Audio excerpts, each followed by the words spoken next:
Hello my dear friends, Anoop study zone में आपका स्वागत है। हम लोग देख रहे हैं उत्तर प्रदेश लेखपाल का प्रैक्टिस सेट नंबर 4। हमने 3 प्रैक्टिस सेट देख लिया है, जिसमें हिस्ट्री के कुछ मोस्ट इंपॉर्टेंट प्रश्न जो आपके बनते थे वो हमने करा दिया है। आज के पार्ट में भी हम लोग हिस्ट्री से ही रिलेटेड प्रश्नों को देखेंगे। इस सीरीज में हम लोग 1000 से अधिक प्रश्न करने वाले हैं, जिसमें आपका जीएस जीके से रिलेटेड सभी टॉपिक्स होंगे, सभी सब्जेक्ट होंगे, चाहे आपका इतिहास हो, भूगोल हो, विज्ञान हो, कंप्यूटर हो, सभी टॉपिक के प्रश्न आपको कराए जाएंगे। ठीक है, तो उत्तर प्रदेश लेखपाल का अगर आपका टारगेट है तो इस चैनल से बने रहिए और सब्सक्राइब कर लीजिए, ताकि जब भी क्लास आए आप तक सबसे जल्दी पहुंच सके। ठीक है, चलिए इस क्लास को हम लोग स्टार्ट करते हैं। सबसे पहला क्वेश्चन आज का हम लोग देखते हैं, सर्वेंट ऑफ इंडिया सोसाइटी की स्थापना किसने की थी। ठीक है, तो सर्वेंट ऑफ सोसाइटी की स्थापना आपका किया था गोपाल कृष्ण गोखले ने। किसने किया था? गोपाल कृष्ण गोखले ने। कब किया था इन्होंने? तो 1905 में किया था। ठीक है, कब किया था? 1905 में। कांग्रेस के उदारवादी नेता जो गोपाल कृष्ण गोखले थे, इन्होंने ही सर्वेंट ऑफ इंडिया सोसाइटी की स्थापना की थी। ठीक है, चलिए इसके बाद दूसरा प्रश्न है, बाल गंगाधर तिलक द्वारा निम्नलिखित में से कौन सा अखबार शुरू किया गया था। तो बाल गंगाधर तिलक द्वारा आपका जो केसरी अखबार है, केसरी एक मराठी समाचार पत्र है, जिसकी स्थापना आपकी हुई थी 1881 में। इसकी स्थापना कब हुई थी? 1881 ईस्वी में लोकमान्य तिलक, जो आपके लोकमान्य बाल गंगाधर तिलक द्वारा की गई थी। इस समाचार पत्र था, इसका प्रयोग भारतीय राष्ट्रीय स्वतंत्रता आंदोलन के प्रवक्ता के रूप में किया जाता है। तिलक पुणे में 2 समाचार पत्रों में, मराठी में केसरी समाचार पत्र और अंग्रेजी में मराठा प्रकाशित किया था। ठीक है, तो जो इनका केसरी था, केसरी तो आपका मराठी में था। ठीक है, केसरी आपका मराठी था। दूसरा जो इन्होंने प्रकाशित किया था अंग्रेजी में, इंग्लिश में किस नाम से प्रकाशित किया था? मराठा। ठीक है, तो ये दोनों पत्रिकाएं, जो आपका अखबार था, वो शुरू किया गया था बाल गंगाधर तिलक के द्वारा। इसके बाद है, वर्ष 1885 में हुई भारतीय राष्ट्रीय कांग्रेस की प्रथम मीटिंग की अध्यक्षता किसके द्वारा की गई थी। तो देखिए, जब 1885 में सबसे पहले राष्ट्रीय कांग्रेस की मीटिंग हुई थी, तो उसकी अध्यक्षता उस समय किया था किसने? श्री व्योमेश चंद्र बनर्जी ने किया हुआ था। ठीक है, कब किया था? 1885 में। और जो ये कहाँ पे हुआ था? बॉम्बे में हुआ था। कहाँ पे हुआ था? आपसे प्रश्न पूछ ले कि प्रथम अधिवेशन आपका कहाँ हुआ था या सबसे पहली मीटिंग कहाँ हुई थी, तो बॉम्बे में हुई थी। जो भारतीय राष्ट्रीय कांग्रेस के उद्घाटन सत्र की अध्यक्षता थी, और उन्होंने 1800 बाद में, जो आपके व्योमेश चंद्र बनर्जी थे, इन्होंने 1892 में इलाहाबाद अधिवेशन में दोबारा भारतीय राष्ट्रीय कांग्रेस की अध्यक्षता की थी। ठीक है, तो दोबारा इन्होंने कब किया था? 1892 में। ठीक है, 1892 में दोबारा किया था इन्होंने। चलिए अगला प्रश्न देखिए। अगला प्रश्न है आपका, भारतीय राष्ट्रीय कांग्रेस की प्रथम महिला अध्यक्ष कौन थी। यहाँ पे भारतीय राष्ट्रीय कांग्रेस की प्रथम महिला अध्यक्ष पूछा है आपसे। यहाँ पे ये नहीं पूछा है कि प्रथम भारतीय महिला कौन थी। प्रश्न क्या है? भारतीय राष्ट्रीय कांग्रेस की प्रथम महिला कौन थी। ठीक है, तो प्रथम महिला कौन थी? एनी बेसेंट थी। ठीक है, कौन थी? Annie Besant. इनको कब बनाया गया था? 1917 में। ठीक है, भारतीय राष्ट्रीय कांग्रेस कलकत्ता अधिवेशन में इनको बनाया गया था। 1917 में इनको अध्यक्षता दी गई थी। कहाँ पे? कलकत्ता में। ठीक, चलिए अगला प्रश्न देखिए। अगला प्रश्न हमारा, भारतीय राष्ट्रीय कांग्रेस का गठन इस वर्ष हुआ था। भारतीय राष्ट्रीय कांग्रेस का गठन किस वर्ष हुआ था? तो अभी हम लोगों ने देखा है कब हुआ था? 1885 में। जो आपका थियोसोफिकल सोसाइटी आंदोलन के भारतीय और ब्रिटिश सदस्य थे, जिसमें स्कॉटलैंड निवासी एलन एक्टो ह्यूम थे। ठीक है, एओ ह्यूम और उनके वो भी शामिल थे, जिसके द्वारा 1885 में भारतीय राष्ट्रीय कांग्रेस की स्थापना कर दी गई थी। ठीक, चलिए अगला प्रश्न देखिए। अगला प्रश्न है, भारतीय राष्ट्रीय कांग्रेस के गठन संबंधी आंदोलन ने किससे शुरुआत की थी। भारतीय राष्ट्रीय कांग्रेस के गठन संबंधी आंदोलन किसके द्वारा शुरू किया गया था?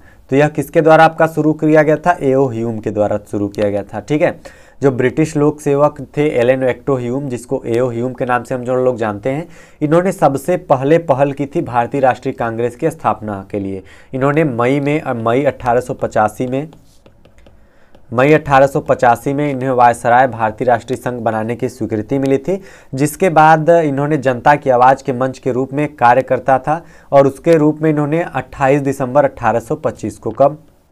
28 दिसंबर 1885 28 दिसंबर 1885 को इन्होंने भारतीय राष्ट्रीय कांग्रेस की स्थापना की। तब वहाँ के जो एओ ह्यूम थे कांग्रेस के महासचिव के रूप में कार्य आरंभ किया था। वो एओ ह्यूम क्या थे? महासचिव थे। ठीक, चलिए अगला प्रश्न देखिए। अगला प्रश्न हमारा, भारतीय राष्ट्रीय कांग्रेस के गठन के समय भारत के वायसराय कौन थे? जब भारतीय राष्ट्रीय कांग्रेस का गठन हुआ था तो उस समय पे वायसराय भारत के कौन थे? तो उस समय पे वायसराय थे आपके लॉर्ड डफरिन। ठीक है, इंडियन नेशनल कांग्रेस जो आपका है वो आपका 1885 में बनाया गया था। उस समय पे जो वहाँ के वायसराय थे लॉर्ड डफरिन थे। ठीक है, चलिए अगला प्रश्न है आपका, आर्य समाज के संस्थापक कौन थे? आर्य समाज जो है उसके संस्थापक कौन थे? तो संस्थापक उसके थे दयानंद सरस्वती। आर्य समाज आप नोबल सोसाइटी, आर्य समाज को किस नाम से? नोबल सोसाइटी के नाम जाना जाता था, जिसकी स्थापना आपकी दयानंद सरस्वती द्वारा किया गया था। कब किया गया था? ये भी प्रश्न इंपॉर्टेंट तो आपका किया गया था 7 अप्रैल 1875 को। 7 अप्रैल 1875 को आर्य समाज की स्थापना दयानंद सरस्वती ने किया था। इसमें था कि आर्य समाज एक हिंदू सुधार आंदोलन है जो वेदों के आपका आमुखत्व पर आधारित मूल्यों पर प्रथाओं को प्रोत्साहन देना था। इस आंदोलन में उस हिंदू धर्म को प्रचलित अनुष्ठान, उपासना और जो मूर्ति पूजा की आपका करते हुए जो वैदिक विचारधाराएं थी उनको पुनर्जीवित करने का कार्य किया गया था। उसी समय पे आर्य समाज की स्थापना दयानंद सरस्वती ने किया था। ठीक, चलिए इसके बाद है, सविनय अवज्ञा और करों का भुगतान करने के लिए महात्मा गांधी को किससे प्रेरणा मिली थी? ठीक है, जो आपका सविनय अवज्ञा और करों का भुगतान करने के लिए महात्मा गांधी किससे प्रेरित थे? तो वो प्रेरित थे थारों से। किससे प्रेरित थे? थारों से। ठीक है, जो सविनय अवज्ञा आंदोलन और करों का भुगतान करने के लिए महात्मा गांधी को प्रेरणा किससे मिली थी? आपकी प्रेरणा हेनरी विलियम थारो से। ठीक है, इनका पूरा नाम क्या था? Henry William. इनका पूरा नाम था हेनरी विलियम थारो। ठीक है, ये इनसे कब प्रेरित हुए थे? 1817 से 1862 के बीच में। ठीक है, आपसे ये भी पूछ ले तो 1817 से 1862। ठीक, चलिए अगला प्रश्न देखिए। अगला प्रश्न है आपका, भारतीयों ने साइमन कमीशन का बहिष्कार क्यों किया था?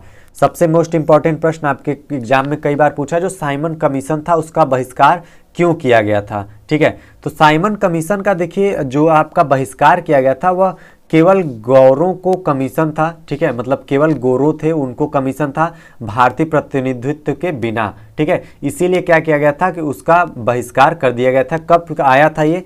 3 फरवरी। ठीक है, 3 फरवरी 1828, सॉरी 3 फरवरी 1928। ठीक है, 3 फरवरी 1928 को जब साइमन कमीशन बंबई पहुंचा तो उस दिन देशव्यापी हड़ताल आयोजित की गई थी और साइमन वापस जाओ के नारे लगाए गए, क्योंकि साइमन कमीशन के सदस्य कौन थे? अंग्रेज थे। इसीलिए उसका क्या कर दिया गया था? बहिष्कार किया गया था। कब आया था? 3 फरवरी 1928 को आया था। अगला प्रश्न हमारा, कैबिनेट मिशन भारत कब आया था? जो आपका कैबिनेट मिशन था भारत कब आया था? तो कैबिनेट मिशन आपका 1946 में भारत आया था। कब आया था? 24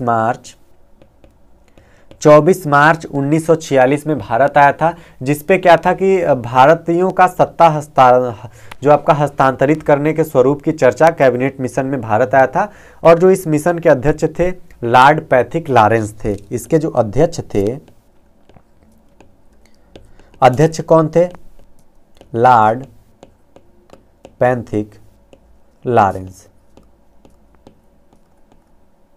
ठीक है, इसके अध्यक्ष आपके लॉर्ड पैथिक लॉरेंस थे। ठीक, चलिए अगला प्रश्न देखिए। अगला प्रश्न है आपका, साधन और साध्य के संबंध में गांधी जी विश्वास करते थे। ठीक है, तो साधन और साध्य के संबंध में गांधी जी विश्वास करते थे। क्यों? क्योंकि जो उनका था साधन ही साध्य का निर्धारण वो मानते थे। क्या मानते थे?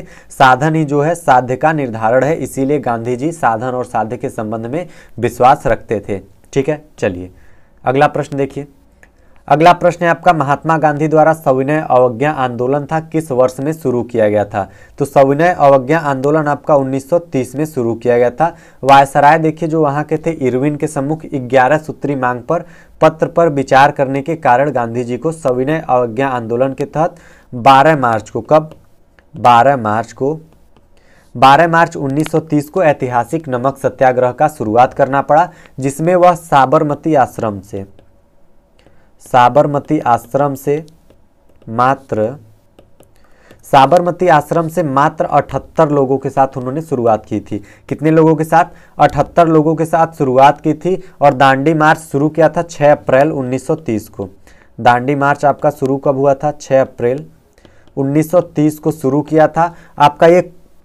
इसके बाद दांडी में अवैध रूप से नमक बनाकर नमक कानून तोड़ा था। ये सविनय अवज्ञा आंदोलन की शुरुआत थी और यह आंदोलन जो था बहुत जल्दी ही व्यापक रूप से पूरे देश में फैल गया था। ठीक है, आपका नमक सत्याग्रह शुरू क्यों किया गया था? क्योंकि जो अंग्रेज थे उन्होंने नमक पर भी कर लगा दिया था। ठीक है, और गांधी जी को उस समय पे मौका मिला कि एक ऐसा टॉपिक वो ढूंढ रहे थे जिससे कि भारत की हर जनता प्रभावित हो, तो यही आपका नमक मिला। क्योंकि नमक के बिना खाना आपका स्वादिष्ट नहीं होता है, तो नमक सबकी ज़रूरत थी और नमक के कर पे उन्होंने आवाज़ उठाया, जिससे कि पूरे देश का सपोर्ट उनको एक साथ मिला था। ठीक है, चलिए अगला प्रश्न है, गांधी जी किसकी रचनाओं से प्रभावित थे? जो गांधी जी थे वो किसकी रचनाओं से प्रभावित थे? तो वो लियो टॉल्स्टॉय की रचनाओं से प्रभावित थे।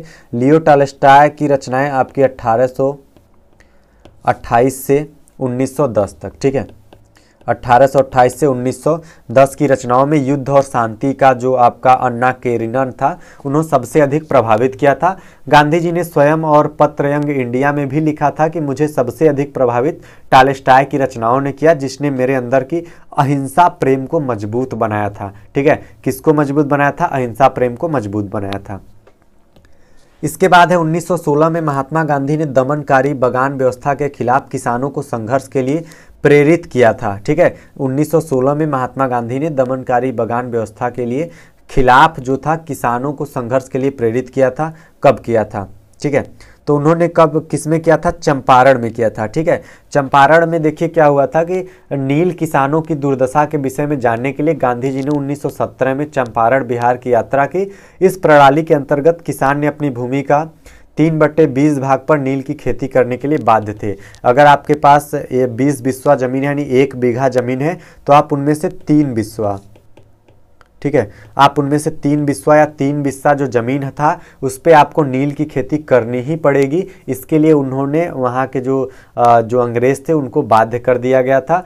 तो इस पर क्या किया था? गांधी जी ने किसानों के समर्थन में चंपारण सत्याग्रह था उसकी शुरुआत की थी। ठीक, चलिए इसके बाद है महात्मा गांधी ने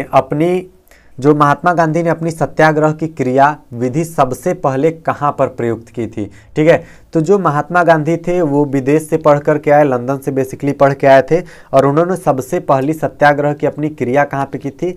दक्षिण अफ्रीका में की थी। जो गोरे और काले की भेदभाव से उन्होंने शुरुआत किया था। वहाँ पे उन्होंने गांधी जी ने 1906 में पहली बार दक्षिण अफ्रीका में कब किया था? 1906 में पहली बार दक्षिण अफ्रीका में प्रयोग किया। उन्होंने सत्य को दर्शन का विकास किया। इसके जो मुख्य तत्व थे, उनको जो मुख्य तत्व वहाँ पे उन्होंने बनाया था, सत्य और अहिंसा को बनाया था। ठीक है, सत्य के अंतर्गत उन्होंने अहिंसा को स्थान दिया। उन्होंने यह बताया कि अहिंसा पर आधारित सत्य के लिए संघर्ष ही का है आपका सत्याग्रह है। ठीक है, चलिए इसके बाद है किस वर्ष में महात्मा गांधी दक्षिण अफ्रीका से भारत लौट कर आए थे? ठीक है, महात्मा गांधी दक्षिण अफ्रीका गए थे, तो दक्षिण अफ्रीका से वह भारत लौट करके कब आए थे? तो वो कब आए थे? 1915 में आए थे। ठीक है, कब आए थे? 1915 में आए थे। गांधी जी 1914 में, जो आपके 18 जुलाई 1914 को दक्षिण अफ्रीका छोड़ दिया, वे वहाँ करीब 21 वर्ष में वकील और सार्वजनिक कार्यकर्ता के रूप में रहे। 9 जनवरी को वो आए थे। कब आए थे? 9 जनवरी 1915 को महात्मा गांधी भारत वापस लौट कर आए थे, और उनकी वापसी का स्मरण करते हुए भारत में हर वर्ष 9 जनवरी को प्रवासी दिवस मनाया जाता है।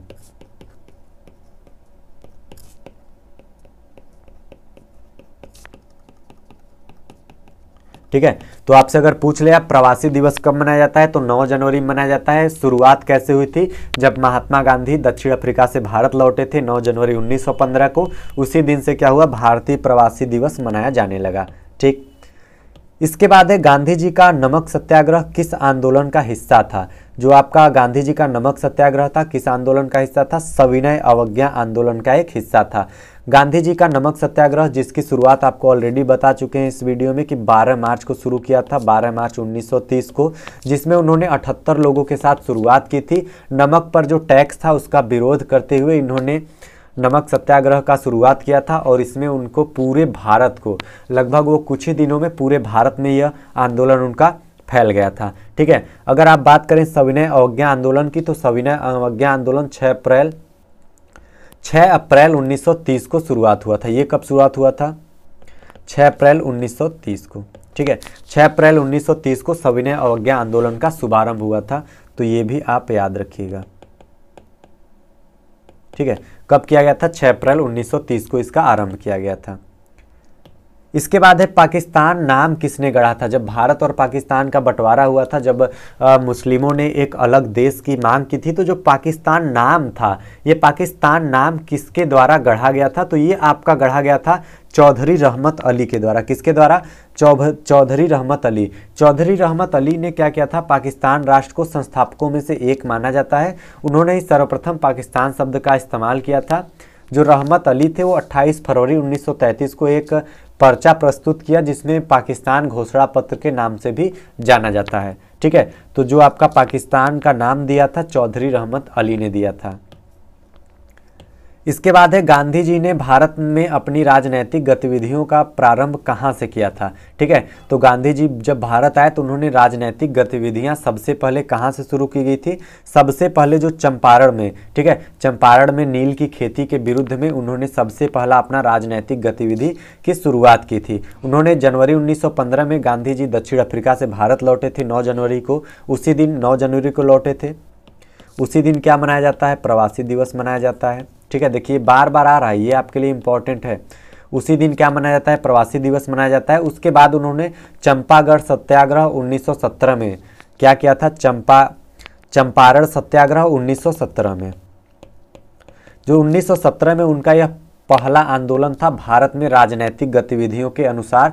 कौन सा था? चंपारण का सत्याग्रह था। और इसके बाद गांधी जी ने जो यूरोपीय नील बागान मालिकों को 3 कठिया प्रणाली के खिलाफ चंपारण के नील किसानों के पक्ष में खड़े होते हुए गांधी जी का भारत का यह पहला सबसे बड़ा राजनीतिक कार्य था। यह गांधी जी का प्रथम सत्याग्रह भी था। ठीक है, तो आपसे प्रश्न डायरेक्टली पूछ सकता है कि जो गांधी जी का प्रथम सत्याग्रह था कौन सा था? कौन सा था? चंपारण का था।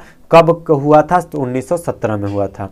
ठीक है, चलिए आज के लिए बस इतना ही। अगर आपको वीडियो अच्छा लगे तो लाइक करें, कमेंट करें, शेयर करें। अभी तक आप लोगों ने चैनल को सब्सक्राइब नहीं किया है तो चैनल को जरूर से जरूर सब्सक्राइब कर लें। आपकी लेखपाल की एक गारंटी हमारी है, बस आप इस चैनल से जुड़े रहिए। आज के लिए बस इतना ही, मिलते हैं अगली वीडियो में, तब तक के लिए धन्यवाद।